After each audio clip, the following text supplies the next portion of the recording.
The People's Platform. Good evening and welcome to the People's Platform. There's a saying that those who don't learn history are doomed to repeat it. Let's discuss the future of history tonight. My guest tonight is historian Shamara Wettimuny, joining us for the first time on the show. Good evening and welcome. Thank you. Happy to be here, Sonali. Absolutely wonderful to have you here in our studio, Shamara. Firstly, let's talk about the importance of history education. We know that history builds empathy, history helps us interpret the past, understand cultural diversity, helps us understand identity and belonging.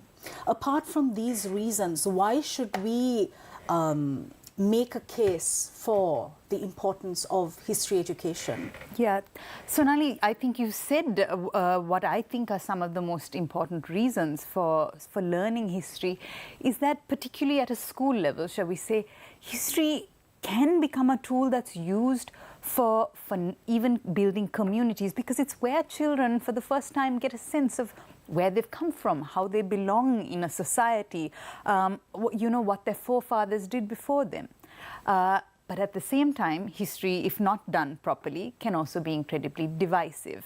Mm-hmm. So, for instance, there are, including in Sri Lanka, but also in examples abroad, you have history syllabi then that leave out more than they include, and at that can be actually incredibly damaging, particularly for the children who are wondering where are their histories, why aren't they represented? Mm. Are they outsiders in some way? Are they aliens and latecomers? So history then is deeply politicized, and it needs to be done very carefully. Mm. When we look at history, it's not a singular history. There are multiple histories, and there are a multiplicity of narratives.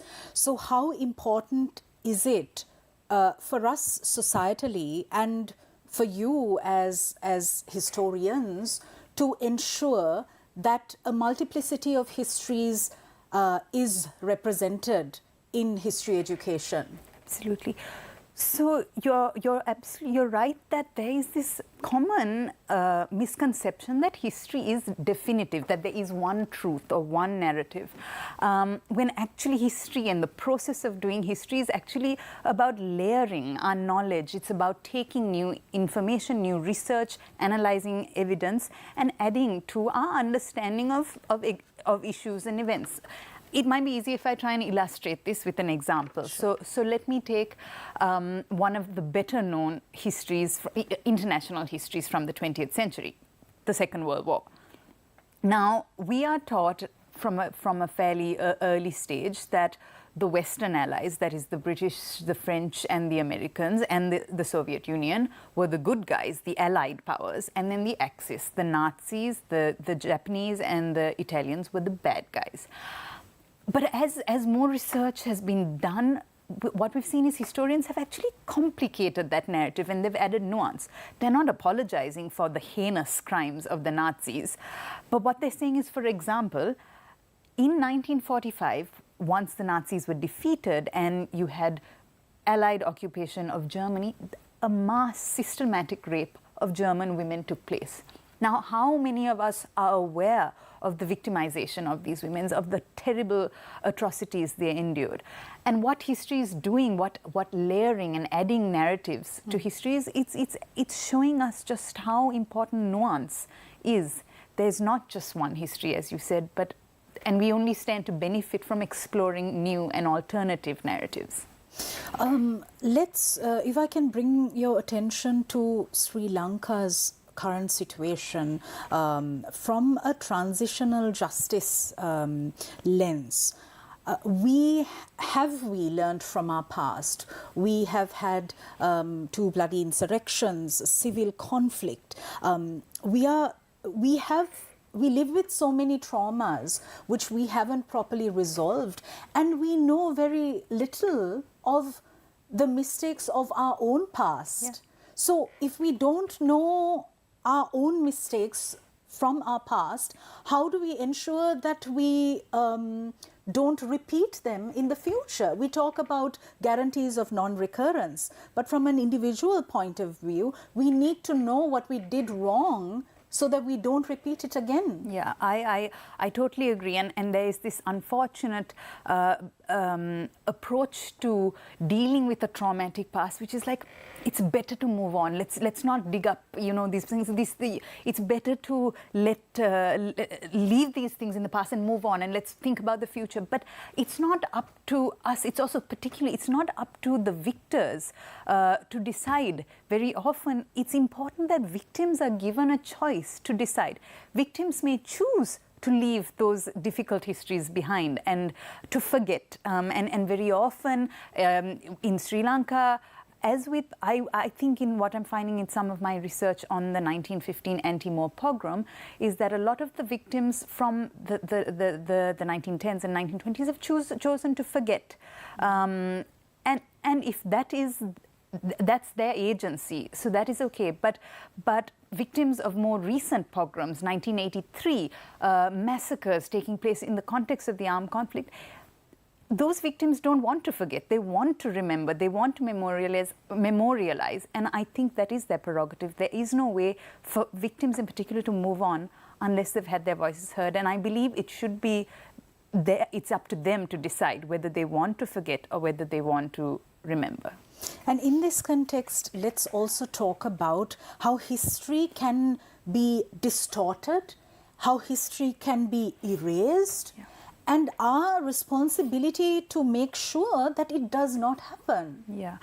I think, for example, how many children understand why the 1971 Marxist insurrections took place? The fact that we had two Marxist insurrections and huge disappearances, I think while the school history syllabus has failed us in that it does not teach our students post-independence history in any meaningful way, aside from referring to legislation and some the process of constitutional reform, I do believe that the alternative space, the non-state history education initiatives are making important progress in terms of giving voice, bringing back the marginalized, shining a spotlight on communities that didn't make it into our textbooks, like the Malayaha Tamil community, for example, who don't really feature, are having to be given space in exhibitions. And these are meaningful and important steps, I think, in the right direction of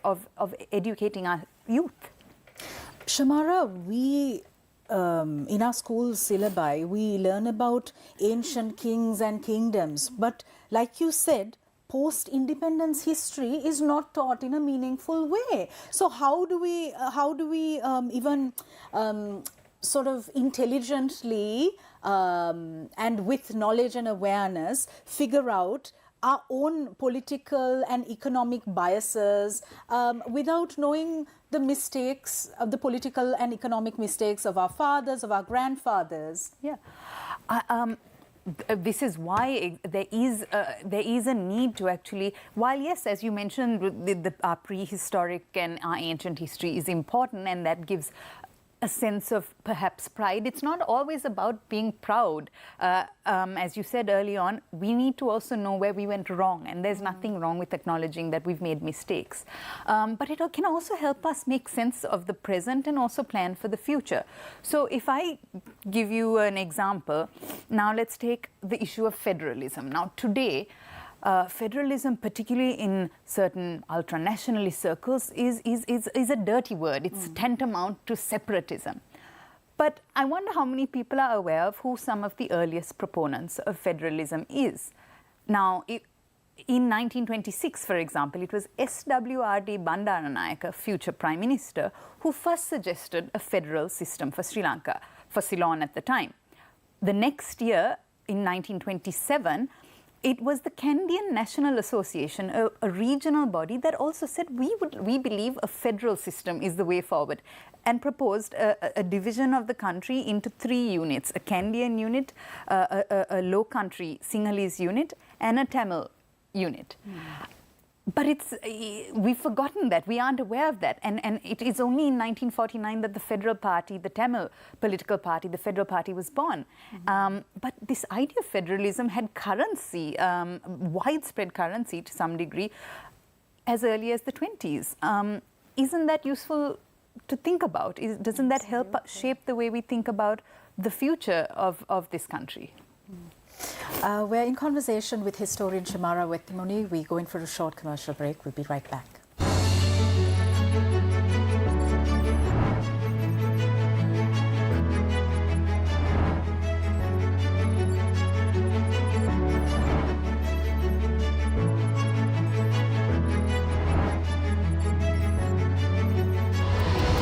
The People's Platform. කඩලපූරි උනුනේම කන්න එන්න. එයාට කඩල හොඳ නෑ නේද? මට කන්න ඕනේ නෑ. මොකද්ද මේ කරලා තියෙන වැඩේ? ඇයි මොකද? මම හොඳටම දන්නවා මේ ගෙදරට ආපු එකම අරමුණ. විශේෂ ත්‍රිපාඨිය බලාගන්න එක විතරක් නෙවෙයි කියලා. ඔයාට කිචි කවද? දෙනවා මම වැලපිටින් පිටට එකක් හරිද? So cute. ඔයගියෝ තමයි ඔයාට හරියන්නේ ඉම්ලි. වැඩකාරකම. අද රාත්‍රී 9:30ට සිරස ටෙලිතිරයෙන් දැන් මම කොල්ලෝ සෙට් එකකට ගහපුවම කොහොමද බං නළුවෙක් වෙන්නේ? වැක්සිනේ. අරේ වඩින්න බෑ බං. මගේ හොඳම යාළුවෙක්ට ගහලා සල්. මන්ත්‍රීතුමාට ගිහලා කියන්න මං ඡන්ද ඉල්ලන්නේ. අනු බබා මං වා උස්සනවා. ඒ කියන්නේ ඔය උමරන්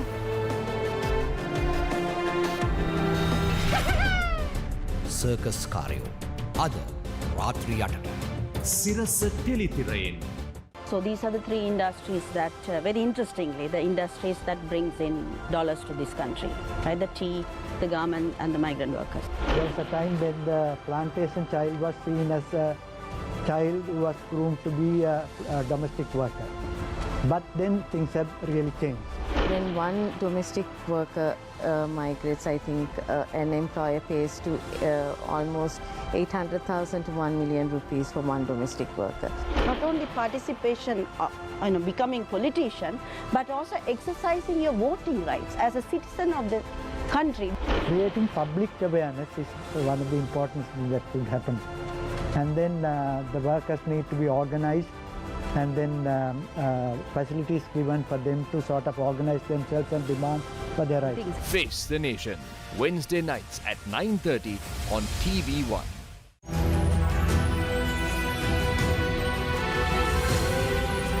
TV1.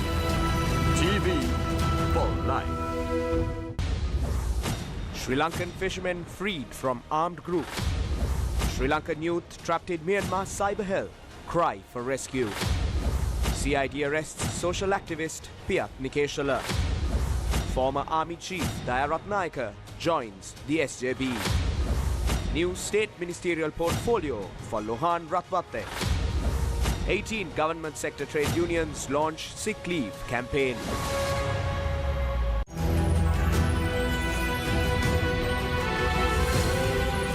TV1. TV for life.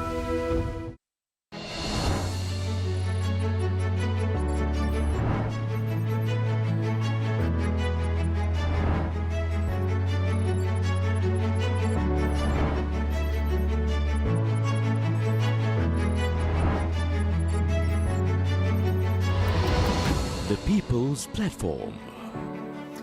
Welcome back. We're discussing the future of history with historian Shamara Wettimuny.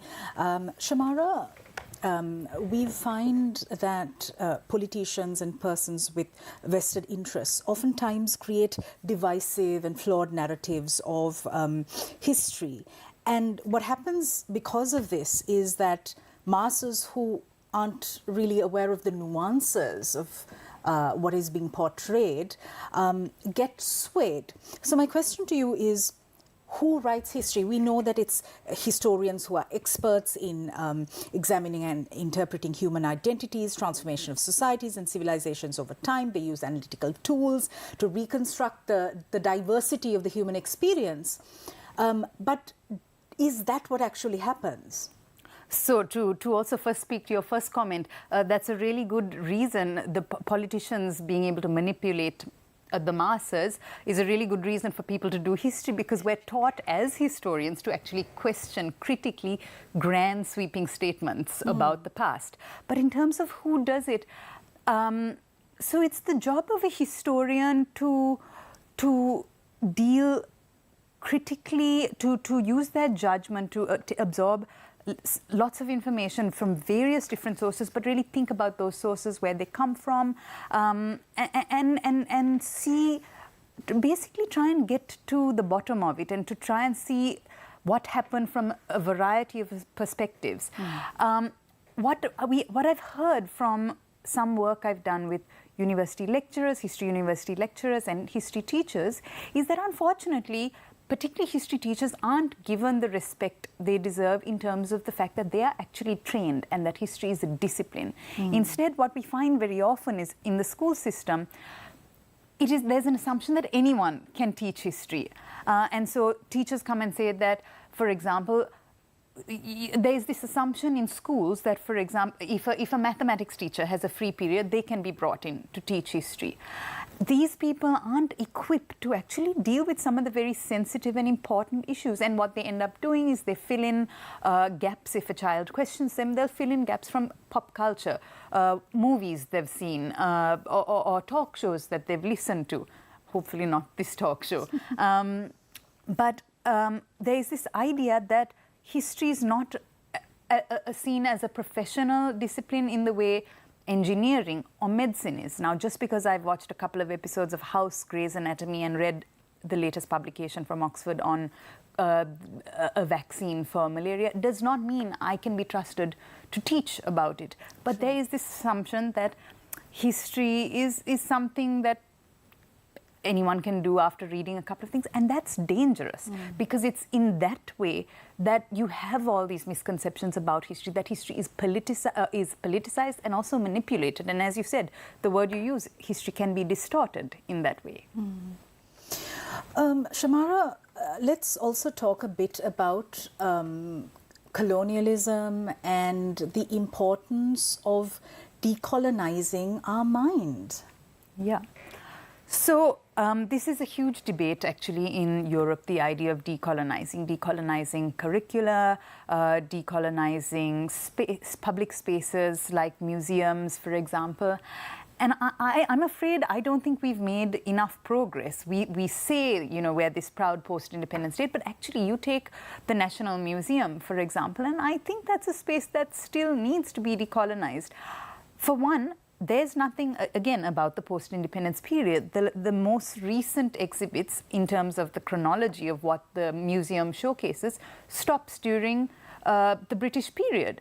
There are paintings from around the 1850s. Those are the most recent exhibits to my knowledge. Forgive me if I'm wrong on that. But the point is, that space should have been developed and added to. We should be having things from the 20th century. Even the early 21st century is now is part of our history. But it's still a space that was, in a sense, as it was when it was built by the British. So really, how far have we decolonized? So what do we do to sort of go about rectifying this? Well,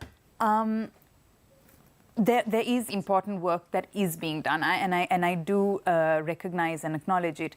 In terms of, for example, the looted artifacts from the Netherlands that were returned in December, I think 6 objects were returned to begin with, and it's seen as a process that will continue with more objects being returned over time. That, even though those are, are objects from our colonial past, our Dutch colonial past, in this context, it will hopefully create space for new conversations around the repatriation debate and decolonization, reparations, as well as, looking at new connections perhaps between Sri Lanka and the Netherlands. So I think there is a move slowly in the right direction, but we have a long way to go. Shamara, my final question to you is again on the importance of meaningful history education. We know that the past teaches us about the present and provides a crucial perspective for understanding and solving current and future problems. We spoke about how history builds empathy through studying the lives and struggles of others. So if you could just take us through some of the key aspects which are central to history education for school syllabi. So in terms of reforming school syllabi, I would focus on 3 areas in particular. First, I think we've touched on quite a bit, which is the deficiencies in the content, the gaps, the omissions. We've talked about it in terms of missing minority narratives or missing post-independence history. So I won't go on further about that. Second, I think pedagogy is a problem. And what I mean by that is the way we teach history. Now, teachers themselves can't be blamed because sometimes they're not given appropriate training. And even further out of their control is the fact that they have to have students pass examinations. And when our school system is geared towards 100% examination, you don't have time to get, the teachers don't have the time or space to encourage critical thinking, to encourage intellectual curiosity. They too need to have the students pass and get the highest mark possible. And so in that sense, what happens is they're taught to memorize and regurgitate without thinking critically. And the final most important aspect of how we would reform education is also open up access to the channels or to the sources of information that we can use to develop these alternative narratives, to grow our knowledge. Now, the National Archives has been a complicated place for several decades, but it is going through a very important process of reform and change. There's a wonderful Director General at the moment there, Dr. Nadira Rupasinghe, who's doing a lot to improve accessibility, transparency, and in general, improve the ability for young researchers, for teachers, for university lecturers to go and make use of the wealth of information that's held in there. That said, the archive is incomplete in that it was a colonial space to begin with, so it preserved what the colonizer felt was important, and thereafter what the state felt was important. And again, in a sense similar to our textbooks, it tends to leave out just as much as it includes. And so alternative spaces and new collections that are being digitized by non-state organizations are also going to be very important in the future in terms of reforming education. Okay. Shamara, I've always felt that this sense of ego and self-obsession that we have oftentimes, and also lack of knowledge and information about our histories, often makes us feel like we're right. And I feel like if we were to be given an opportunity to read about our past, watch documentaries of our past, speak to people from other communities about their past, and also share stories of our past, we'd collectively be weeping and grieving and promising each other and ourselves that we wouldn't repeat our mistakes. What are your thoughts on that? I would agree, and I think slowly but surely there is really important work being done in the vein that you have suggested. Sadly, it's not taking place, as far as I can tell, through the state. It's taking place through organizations, individuals, initiatives. But it is so important, and I think for me, it's not a sign of weakness to say we made mistakes, we did something wrong. Instead, by admitting our failures, we are less likely to repeat them. Meanwhile, we can embrace our plurality, our diverse populations, our languages, our cultures. There's so much beauty that for some reason we are intent on sidelining. So I think it's a generational change. We're looking at this can't happen overnight. This can't happen with, one political change.